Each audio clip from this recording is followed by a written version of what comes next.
Hi guys, and welcome back to the Let's Get Real podcast with your hosts, Grace and Claudia. So today we have Simon Mitchell, who owns his own social media marketing and content creation agency called Maverick Goose. Yeah, so in today's episode, Simon talks all things content creation. He delves into all of his secrets to do with the algorithm, hashtags, and just all Instagram tips. So without further ado, Simon Mitchell. Hi Simon, how are you? I'm very good. How are you both? Good, thank you. Yeah, I'm well, thank you. So we Awesome. met you at Jay Alderton's Train of Mind live event and you did a talk. Indeed, yes. Do you want to explain a little bit about like what you do and what like the talk was about and stuff? Sure, absolutely. So I run a content creation, social media marketing agency called Maverick Goose. Way back when, I used to also be a fitness coach, and kind of that's how I first got in touch with like Jamie and those sorts of guys in that area. And I recently made a switch to doing social media content creation. So basically what we do is help people grow on Instagram. We help people to grow on various different social media platforms, but also teach them and coach them. And in certain cases, create for them cool content as well. And the talks that I gave at Train of Mind, kind of trying to remember what I said. I'm sure I did a course, one about how to launch a digital product. If you're a fitness professional, like an online course or something like that. And then another one was 5 content tips or something like that. Something like that. It was a long time ago. I've slept. Yeah. Yeah, so I think to start off, we would love to know what your kind of top tips to content creation are. Mm-hmm. Yeah. So whenever you're thinking about content creation, I think the key thing to start to think about is audience and outcome. They would be the first things that I would really get people to think about when they're creating pieces of content, because often the problems and the challenges that people have around content creation is they don't know what to create and they don't really know how to create something that actually gets them a specific result. Be that more likes, more follows, more saves, more leads, more sales, whatever it is, they don't know what piece of content they should create. So if you start to really understand, well, first of all, who am I creating this piece of content for? And I like to think about that as 4 different categories of sort of follower types, let's call them that way. And you would have someone who's relatively new, like a newbie who doesn't, let's say in a fitness context, maybe they don't know a lot about nutrition or training or anything like that. Maybe they've not been following you for a particular long period of time. So that piece of content that they're going to need is going to be very different to someone who's been following you for a couple of years, is a regular at the gym, knows a little bit about nutrition. Those 2 pieces of content, those 2 audiences are very, very different. So when you then start to think about, okay, I'm going to create a piece of content, who is it for? Is it for that person who's never set foot in a gym before, who really needs to understand about how to move correctly when they're doing a back squat or something like that? Is it someone who needs to know the real basics of nutrition because they've been through fad diets and all that sort of stuff?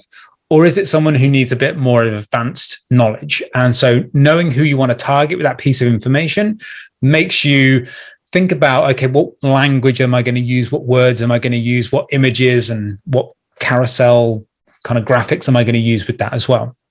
So you have those 2 different audience groups. You have these newbies and you have these people who have been around for a little bit longer. Then you have people who are your peers, so other coaches and things like that. You don't necessarily would create a lot of content for these people, but it's important to, if you want to start to grow on Instagram, engagement and community and networking are really important. Not enough coaches do it. They kind of sit in their own little bubble and say, I'm not really going to talk to anyone else. Whereas if you start to interact with other coaches, you start to build a community, and that community can help you thrive and grow. So if you create content that's about, say, for example, like industry topics or hot topics or opinions or something controversial that's come out in the media that you have an opinion on, that's you kind of inserting yourself into that conversation. And then the last one is talking about essentially clients or trying to get people to be clients. And that would be things that promote your business. They would be like lead magnet tools and things like that to help people turn from follower into a paying client. So the first things I would say is like know your audience and then know your outcome. So when you're thinking about creating that piece of content, what I would do and teach people who are just starting out with content creation or want to get a little bit better is, let's say, for example, you're writing a caption or you're writing the framework of carousel content. I would write at the top of the page, audience, who's it for? And then outcome, what outcome am I trying to achieve? And then when you write that, you create that piece of content, you reflect back and say, did I nail those two things? Is it really targeted at that particular person or group of people? And is it going to achieve or likely to achieve the outcome that I set for that? And if you can tick those two boxes, then you've probably got a piece of good content on your hands, and then just go post it. The other things that I would say are, I think that keep it simple. Don't kind of overcomplicate it. A lot of people you'll see do really fancy designs and things like that, which is great if you can do it. If you can't do it, don't let that be a barrier to entry.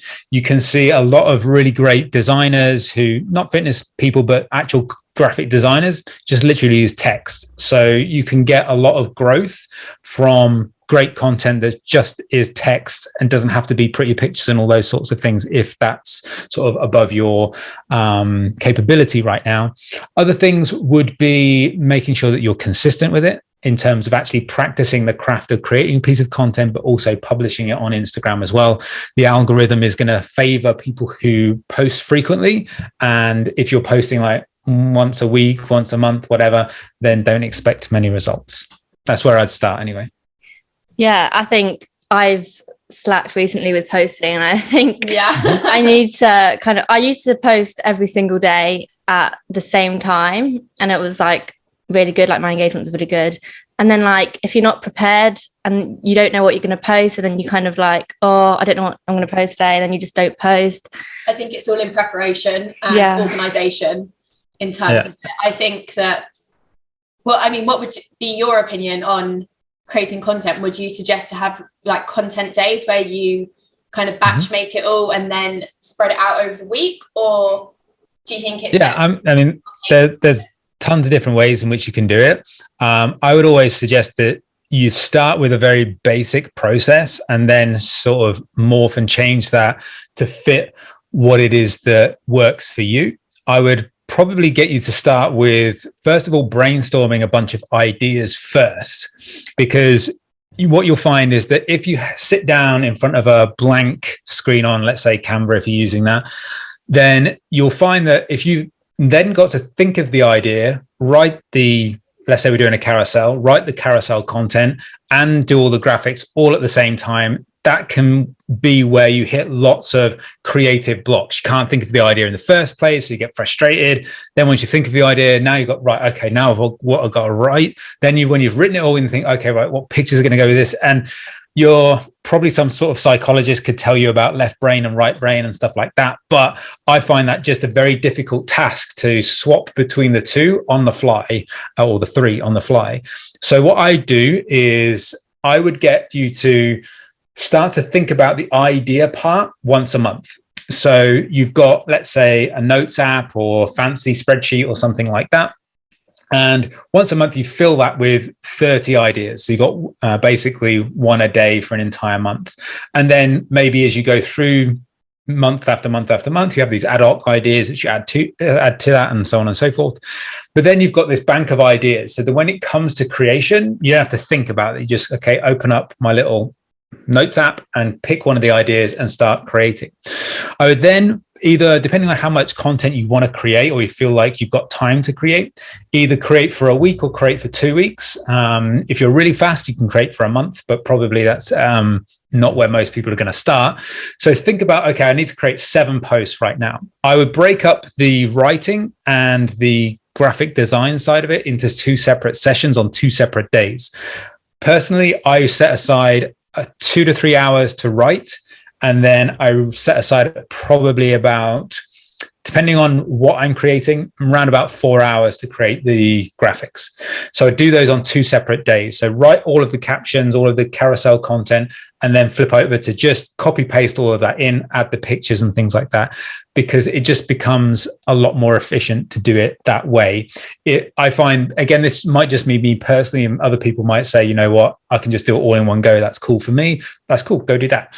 But for me, it's a case of, if I'm in the brain of writing, it's much faster for me to just get all of the writing done than do one session of writing for one carousel, then flip to do the pictures, then flip back to writing. It becomes a clunky process that doesn't really work for me. So maybe start there and then flex it, change it, and kind of find what works for you.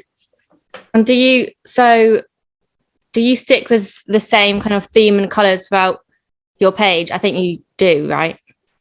Yeah. So so it's important to have a sense of branding in your design, but also understanding that branding isn't colors, fonts, and logos. That's like, if you think about your brand as like a world, at the core of the planet is like your mission. That's like the foundation of everything. At the core of your business, your brand is your brand mission. Like, what are you trying to achieve in the world? So, for example, my mission is to connect the world's businesses with their ideal customers. So that's my mission in my brand.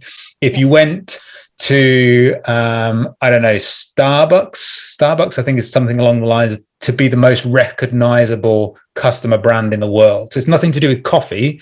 They just want to be this most recognizable brand. Amazon is to have every book in every language available within 60 seconds or 60 minutes, something like that. Anyway, so they have these big goals that are at their mission, and everything kind of comes off of that.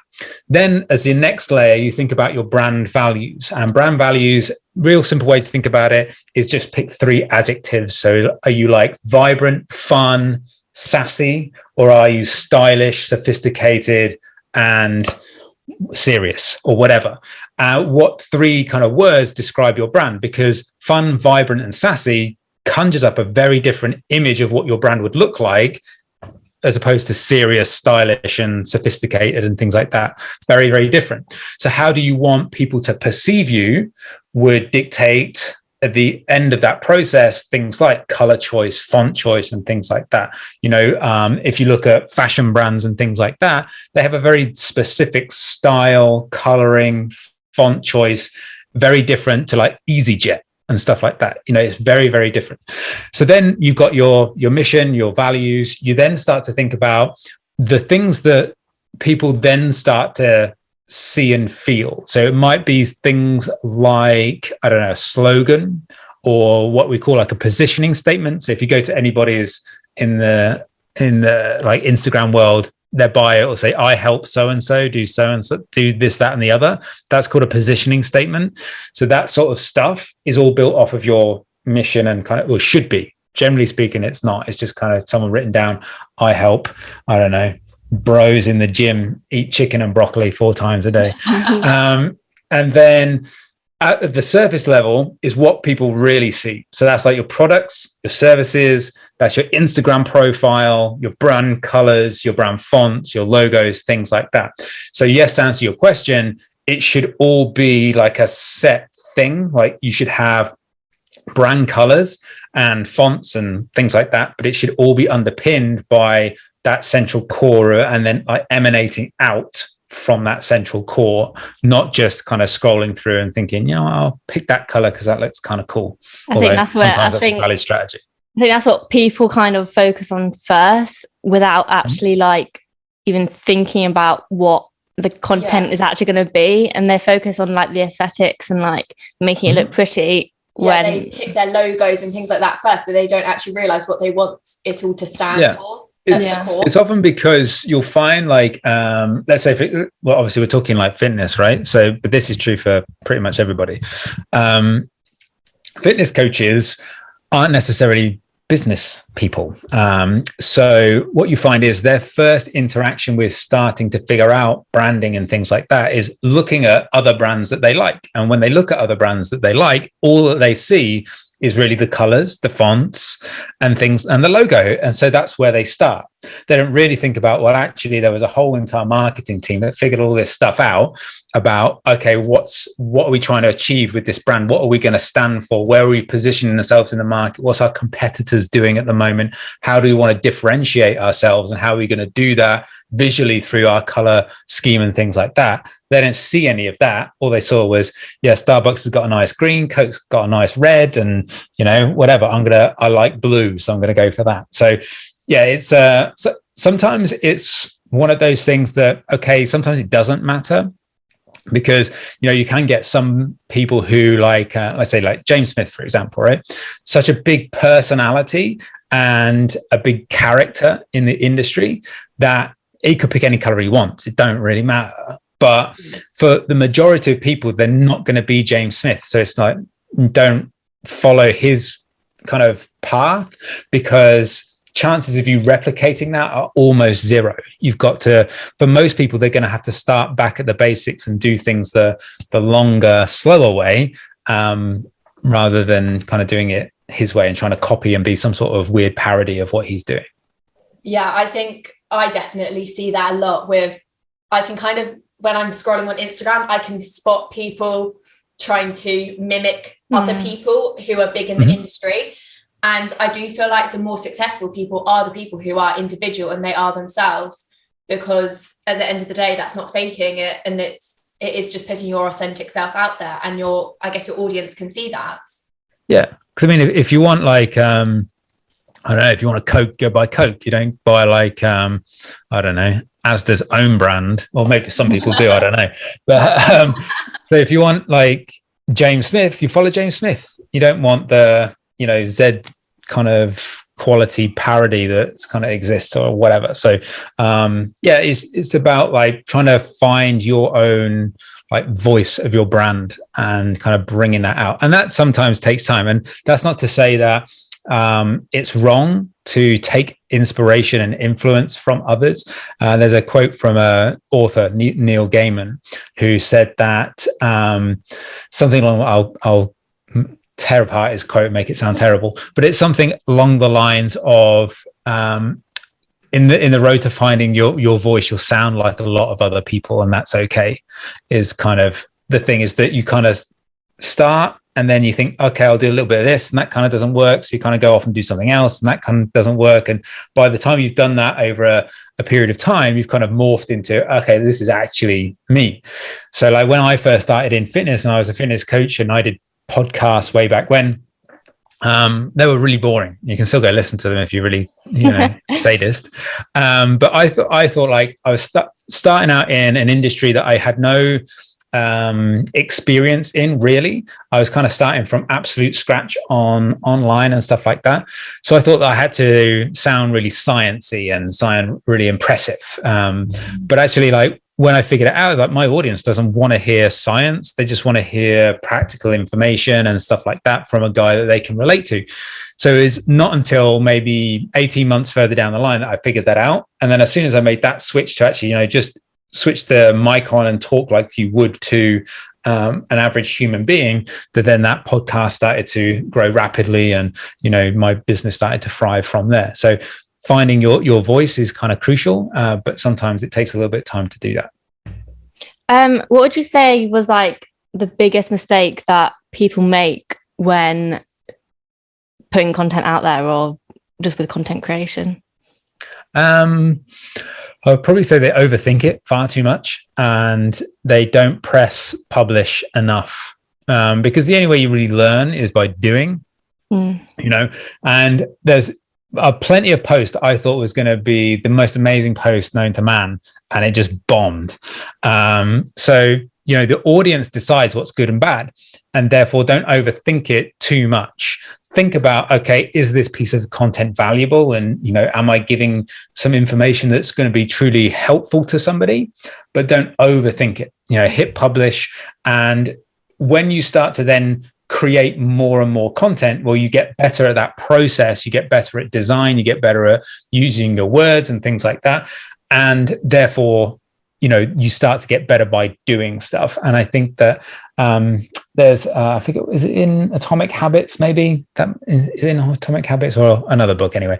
They basically did a study where they looked at photography students, and one group of students were told that they could take one photo and it had to be like the best photo they could ever take, whereas another group of students were said you can take as many photos as you like, just submit your best ones. And obviously the group that just could take as many photos as they want eventually found the perfect photo. The ones that were just sitting there trying to figure out in a classroom what would be the best photo and how could we construct this perfect thing that would be this amazing photo, it just created something that was far inferior. So learning by doing is often the best way to make better content. And one of the biggest mistakes that people make is just not being confident enough to share what they've created. Yeah, I relate to what you've just said so much. I think I've definitely over the time have overcomplicated and overthought about what I want to post. And me too. And why is that?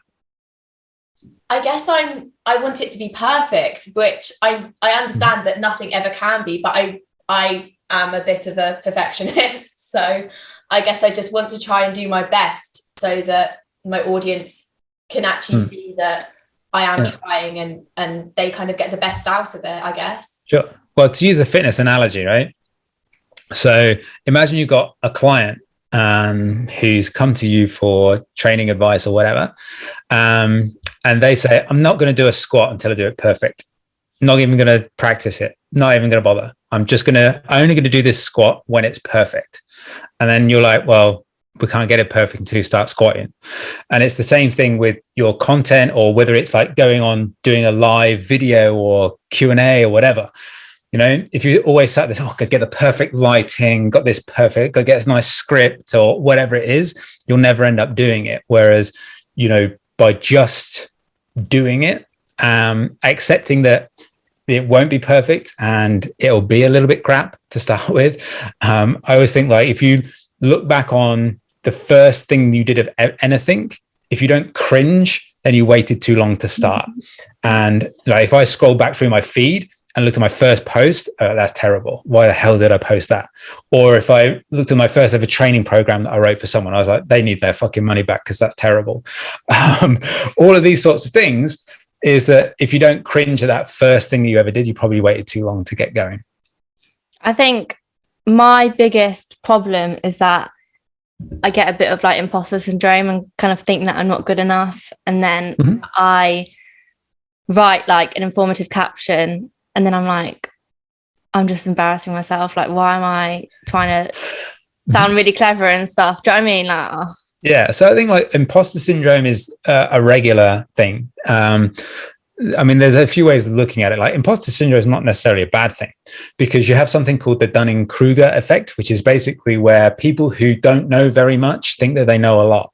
And that's like the opposite of imposter syndrome. That's like, I know everything, when actually you know nothing. Whereas if you have like some semblance of imposter syndrome, that's kind of saying, well, actually, I feel like I know something, but I'm just kind of lacking a little bit of confidence to share it, which I think is good in a sense that you care about what it is you're saying, and you care about, is it the right message? Am I giving people the right advice? So when you think about it, okay, well, it shows that you're caring about the person on the other end of it. And so that would be one way to look at it. The other way to look at it would be like way back when I kind of had the same sorts of things. And the way I kind of think about it now is that I only ever sell something. So for example, I would only sell my coaching services for content or do an online course if I really truly believed that that product was a fantastic product. If I really genuinely think I couldn't coach someone to get a result, I wouldn't offer coaching. If I didn't think that my online course could help people create better content, I wouldn't release it. And therefore, when I get to the point of actually offering that, I'm super confident of selling it. I would feel like I would be doing people a disservice if I didn't sell it to them, or I didn't publish that piece of content, because I'm at that stage now where I have that confidence in my ability to do that. So I think that there's a blend of things to have. Like if you're a coach, then you know enough to get someone a result. And so are you doing that person a disservice by not sharing that information? Because they're going to go somewhere, and if you're not giving them the information that they want, they might end up in the arms of someone promoting a fad diet or some crazy stupid workout program, and then you've kind of almost failed them by not helping them. So there's many different ways you can look at it, but just publish it. I love what you've just said, because that's kind of completely put a spin on it and made it completely positive, to actually put your insecurities with posting and try to actually put it out there in order to help people, which I love. I mean, if you weren't insecure, obviously the level of insecurity should die down over time once you got like more confident, right? But if you weren't insecure and you just had this real brash, bold confidence from day one, that's a little bit weird. So the fact that you've got a little bit of that imposter syndrome or whatever you want to call it is perfectly natural. And then it's just about like leaning into that and saying, okay, if I just keep pushing on this and I'll get past this little like mental roadblock. And if you just kind of just hit that mental roadblock and turn back and go the other way, then you'll kind of always be sat there. It's a bit like, I guess not necessarily imposter syndrome, but somebody who wants to go to the gym, but has a little bit of a fear of, are they, not a gym person, and are they going to be judged for being in the gym, and are you going to be judged for the content that you create and stuff like that? And the advice to them is, once you get past that stage, you'll find it's not actually that bad, and so just get on with it. So publish that piece of content. I love that. And I know that we both find that something that we find challenging is we have the value there to provide, but we also know that sometimes when we provide just that value or information without, for example, a photo of ourselves, it sometimes gets lost and doesn't get very much engagement. So what would be your advice on getting engagement with the value when so you said, so just so I get the question right, so you're saying that when you post a picture of yourself in the gym or whatever, is that it gets tons of likes, and if you post something that's more educational, doesn't necessarily have you on the front cover, it bombs a little bit? Yeah, pretty much. So really it kind of then it comes down to the right back at the beginning, audience and outcome, right? So who are you creating a post that's a picture of you? Who are you creating that for? Like, what is someone getting from a picture of you? Now, it might be it's all in the caption, which is fine. So I think that anytime, this is like real specific to fitness as well, like anytime you post a picture of your physique, body, anything like that, you're going to naturally get lots of just people double tapping and liking.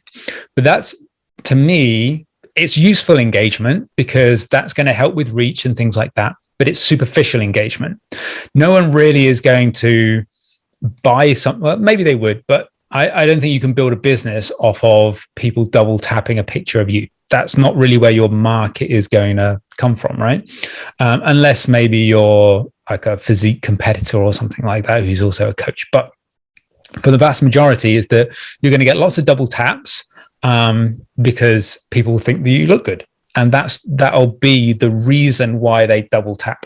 Now, you can use those sorts of posts to, if your outcome is likes and follows, is to use that. Now, the thing that you've got to be like mindful of is that I know many different male and female coaches. A lot of female coaches find that they get followed by a lot of men because they post a picture of themselves and guys being guys like that sort of thing. But when it comes to then trying to sell something, you're in the wrong demographic because you've got all these. So you have to have this balance between, yes, I want to post pictures of, because I'm proud of how I look or, whatever it is you're doing with those pictures, right? So then you have to think about, okay, when you post a more educational piece of content, well, what's the outcome you're trying to achieve? Well, the outcome might not be likes. So engagement works in many, many different ways, right? So let's have a look at a few of them. So for example, if I was trying to generate leads and sell something, I would never look at likes as a judgment of whether that post did its job. So you'll have something in your insights called website taps. Now, website taps are basically people tapping the link in your bio, and essentially there's more than that in way in which you can actually generate leads. But let's assume that you've got a link in your bio, which is for a coaching inquiry form, or it's for a free lead magnet, a guide, a calorie calculator, or whatever. So people have to tap that website to then give you an email address or make an inquiry. So that's what you're really driving at.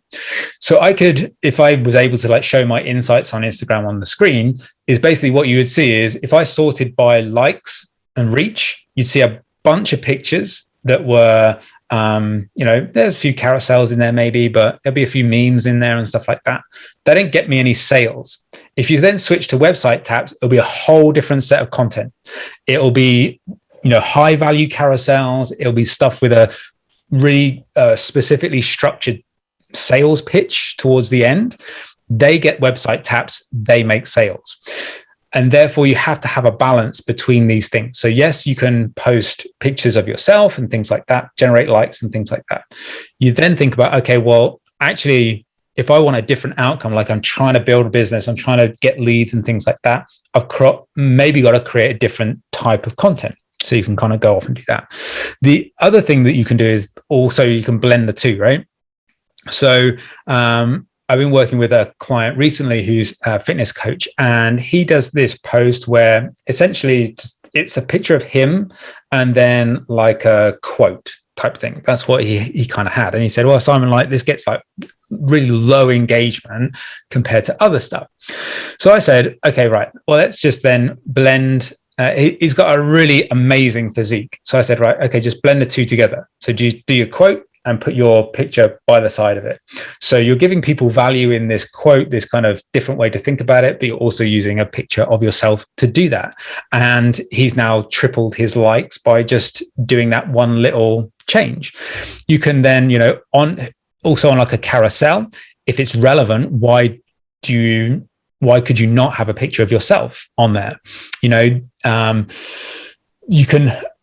One of the clients I used to create content for was Carter Good. Carter Good's got 450,000 followers or something ridiculous like that.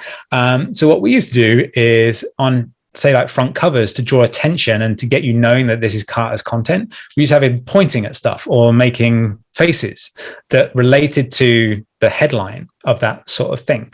So you might say I don't know, fitness mistakes that everybody makes, and then you make some sort of face that's related to a mistake. Now you can still therefore have yourself on there, and it's up to you how you do that picture or whatever, but you can still create the two together. So it's about really understanding the outcome that you're trying to achieve and make sure that you're not measuring the success of a post based on an irrelevant metric for the outcome you were trying to get. So like I said before, if I'm trying to get sales, I'm not looking at likes. It's just irrelevant to me. If you looked at my feed now, you see tons of different posts with all different like counts. Some don't get very many, some get tons. So it just depends for me as to what outcome you're trying to achieve. Does that make sense? Yeah. Yeah, it does. What is your view on hashtags? Do you think it's worth using a lot, all 30, or do you think they don't work as well? I know the algorithms change and stuff. So what is your view on it?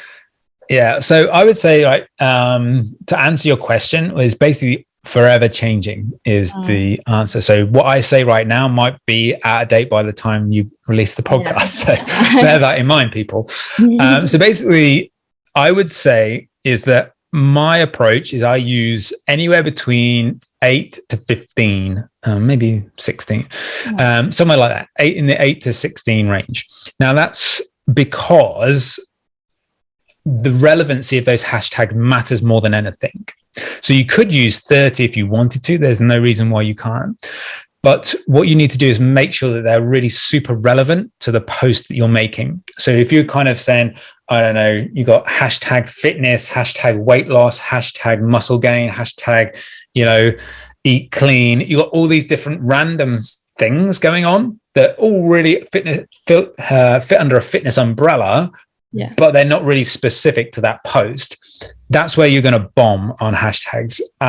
So the reason why I stick in this 8 to 15 range is that that's the sweet spot I found of where I can find enough hashtags that kind of group together that all tend to be relevant to what I'm trying to do. Anytime that I'm trying to go over that number, the relevancy starts to kind of fade away, and therefore they don't do as well. The most recent advice from Instagram is stick to 3 to 5. Oh, really? But I think that I did a post on this the other week, which is basically that my view on that is that if I look at my analytics, I can create engagement and growth still using 15. So I'd be like, well, I'd be foolish to go down to 3 or 5. It just doesn't make sense. But I think what Instagram are trying to do is clear up a little bit of the hashtag use, because you get so many people just flood the same hashtags with all irrelevant content. Well, that for them means that people who generally want to see content related to that topic are finding it difficult to find it because they've just got all this irrelevant content. So if they say 3 to 5 hashtags, then people will then start to more carefully curate the ones that they do use. So relevancy is the most important thing. You can use up to 30 if you want. I would say, and this is kind of the advice I gave in the post, is that start with 3 to 5 and then use an analytics tool. You can either use, I use Flick, but there are other ones that are free. Can't remember their names off the top of my head, but one's got ninja in the title. So you can use these analytics to kind of say, well, I'm ranking on these hashtags, and then you can kind of know which ones are working. And then once you kind of got confident that 3 to 5 working well, I can pretty much get that working on every single post that I make, try to increase it a little bit more, and then kind of work from there. But yeah, so it's forever changing. The other thing that I would say is like hashtags probably like the least relevant way to get more engagement with people who don't follow you. Is probably the last thing you'd want to look at on those sorts of things. But what I would say is if you're doing everything else right, then why not have a look at hashtags. And do you put your hashtags in the comments or the caption? Everyone's always like not knowing like what to do, and I think it changes. But yeah, so again, like there's a good account to follow is, I think it's just called Creators, or it's Instagram Creators, one of the two. And basically they give all of the latest information and advice, and they often do like myth busting and stuff like that. And they have said that basically put it in the caption is the best way to do it. Now, I think the Instagram also kind of, if you follow the CEO of Instagram, he does a weekly Q&A as well. So he often answers a bunch of questions that people have. And what he talked about maybe a few months ago is that there's various different ways in which Instagram starts to figure out what your post is about. So if you think about like this mystical algorithm that is actually multiple algorithms, it's not just one, is trying to figure out from all the millions of posts that happen all at the same time, like what are each one of these ones about, and who should I push this in front of? So what they're doing is looking at the caption, they're looking at the hashtags to try and figure out what it is that you're talking about. So I guess maybe this is just me speculating that the reason why they're saying put it in the caption is maybe that's because that's how the quickest way that they're able to decipher what this post is about. But generally speaking, I mean, that's just me guessing, by the way, but generally speaking, what they're saying is put it in the caption. Okay. And so for the average normal person, how can you tell them to like keep up the algorithm? Because I think a lot of people don't really understand the algorithm and don't know when it's changed, and they get a bit confused. Yeah, I was going to say, like, what would be your tips on I guess hacking the algorithm, if that is a thing? Yeah. So I would say like the biggest thing is you don't have to keep up with the algorithm. The average user doesn't need to even worry about it, because if you're making good content and you're doing the right things in terms of engaging on the platform, you're, let's say, for example, you're replying to all your comments, all to your DMs, you're going live on a regular basis, you're doing stories, you're using multiple formats, reels, videos, carousels, single images, you are engaging on other people's content, maybe you're doing some DM outreach and stuff like that. The fact that you're doing all of those things, if the algorithm changed, it would be a very minor impact on what you're doing, because everything that you're doing there is basically, you'll grow irrelevant of what they do with the algorithm, unless they fundamentally change the entire thing and how it works, which I'm sure everyone would kind of figure out that something's changed. So for example, like on hashtags, when they've recently made a change, which seemed to coincide with their 3 to 5 recommendation. So in my analytics, I saw that my hashtag ranking went down, but in the last week, it's gone straight back up again. So, if I'd have just changed my whole approach just because of that happened, then, it would have been a whole lot of work for not really any benefit. So sometimes you just kind of just roll with it and just say, as long as I'm creating great content, the right content, and I'm doing all the other things correctly, then if they change something, I might see a minor change, but probably nothing fundamental is how I would look at it.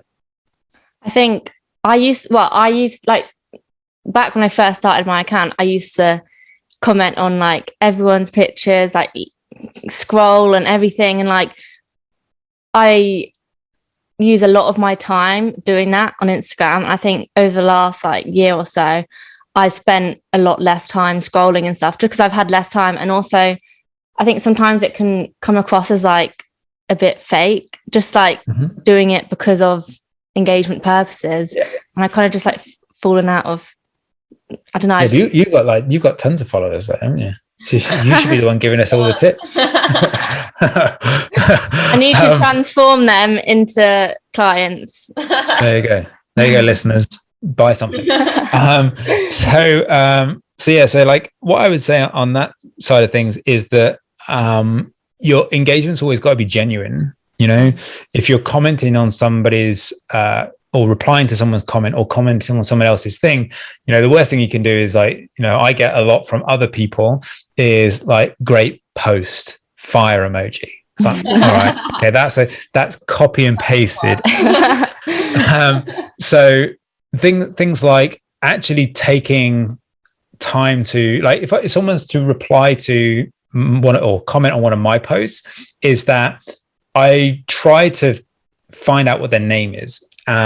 So sometimes it's obvious from the username. Sometimes you've got to go and click their profile. So I'll go and click their profile, check out what their name is, because if I then reply back with their name, then it shows that I actually gave a crap about what they wrote. And I might then, respond back to, okay, what did they say? Did they ask a question? Did they kind of talk about one specific thing that I said? And okay, my goal at that point is to engage with that person, because there's nothing worse than like the way I like to think about it is social media is online, but imagine that you were interacting with those people offline. So if someone came up to you in the street and started to, said hello and wanted to have a little chat with you, let's just say, okay, get past the fact that they're just a random stranger. But if you were willing to have a conversation, you wouldn't just not talk to them. You would have a conversation with them. And that's one of the good things that you can do on your Instagram profile, is have a conversation with somebody. Because if you were talking about engagement, then the simple maths of it is very, very basic, right? If I make a post and one person comments on it, that's like one piece of engagement. That's a post interaction, so like a like, a follow, a save, a share, a comment. They're all post interactions. So if someone commented, that's one post interaction. If I comment back, that's another post interaction. If I ask them a question and they respond back another one, that's 3. If I ask them another question, that's 4. If they respond to that, that's 5. So if I have a conversation with someone, all those post interactions start to then magnify out. So if you can actually genuinely care about what someone said and ask them a question back, or have something insightful to say, having conversations with people in your comments is going to bring more interaction and engagement. And if you're posting, like you said before, maybe some educational content, then having those conversations might be a good way to increase your post interactions on those, because chances are people are going to consume that piece of content. I don't know whether it's about calories, protein, weight training, whatever, and they might have some questions, or they might say, "Oh, this was really insightful. This really helped me." And then you say, "Oh, okay, cool. And you're struggling with anything else? How did it help you? What problem were you struggling with?" You're actually just having a genuine conversation like you would with somebody offline, and then just bring that into the online world. I think people just forget the fact that there's a human being on the other end of that comment or the other end of that message or whatever, and they treat it like like they're just trying to hack the algorithm, rather than say, actually, well, if I stop thinking about how to hack an algorithm and actually just had a conversation with somebody, I'll probably actually get far more out of this. So treat people as human beings, I would say. I think I used to be really good at replying to comments on my pictures, and I've been awful recently, or over last year, because I don't know, I've had a few instances where I've written in a really sensitive or emotional caption, "Oh, I've had a bad day, I've had a bad week," or whatever, and then someone comments "Oh my god, you look so good," and then it's they haven't read the caption. I've actually had I posted something about bloating, a picture of me bloated, and someone thought I was pregnant. And it's just stuff like that, they haven't read the caption, and you're I think a lot of people are just trying to get good engagement, and you just when it's obvious that their comment isn't genuine, and it's just I don't know. Yeah, I mean, there's nuance to it all, right? Because what you've got needs 70,000 followers, is it something like that? So there's going to be a point where you can't, you get too many comments to reply, right? Instagram gives you a limit on how many messages and stuff you can send anyway. So there'll be a point at which your popularity increases, and you say, actually, I physically can't get back to all these people. It's just too time consuming. So that's a different story.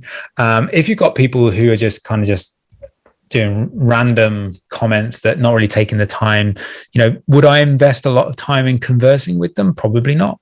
I might just say something back, or say nothing back. I might just like it and move on to and spend some time with maybe even if it's just 2, 3, 4, 5 people who made a real genuine comment, having conversations with them.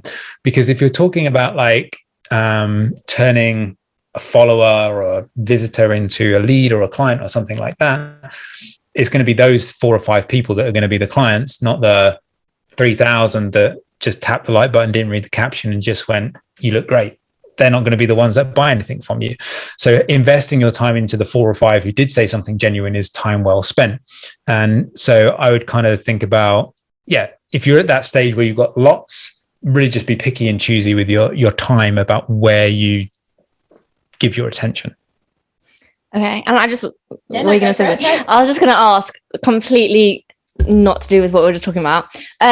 So I have used Canva in the past, but I was just wondering, do you think it's worth getting the Canva Pro, or do you think the basic free version of Canva is okay? Canva Pro all the way. It's what I think. I mean, I don't know. I haven't looked at the prices recently. What, $8.99 a month, something like that, 10 quid a month. If you can't make back 10 quid a month by creating better designs, then you're in the wrong game. So there's so many more features and more photos, elements, all these sorts of things. Just it's far superior. Sure, you can make content on the free version, but the paid version is way better. And it's the same it's the same with anything. I think that people have this thing about trying to get so many things for free, but often paying for something is a much better option for many different reasons. I've downloaded so many free PDFs about certain things that I've never even looked at once. And someone said, download this, it's great. And they're all gathering digital dust on my hard drive. But if I pay for something, I'm guaranteed I'm standing up and taking notice because I've parted with my cash for that. So I'm definitely going to either use it or interact with that coaching program. Same with coaches. You give away, when I first started as a coach, I did free coaching just to get like a start point. And you notice the difference between someone's commitment level when they pay for it versus when it's free. So it's the same thing, you know, if you want to make better content and get better at making better content, you know, sticking your hand in your pocket and say, okay, right now I'm paying for this thing, I better start using it, then that would be the way to go. But I would always use the paid version. But I'm biased. Yeah, brilliant. Thank you so much for this conversation. It's been my pleasure. So insightful. And I think even what you were just saying about Instagram before the whole Canva stuff has really changed my perspective on kind of having more authentic communication with people who I follow, but also people who follow me as well. So thank you so much. If anyone listening wants to find you, where should they go? Sure.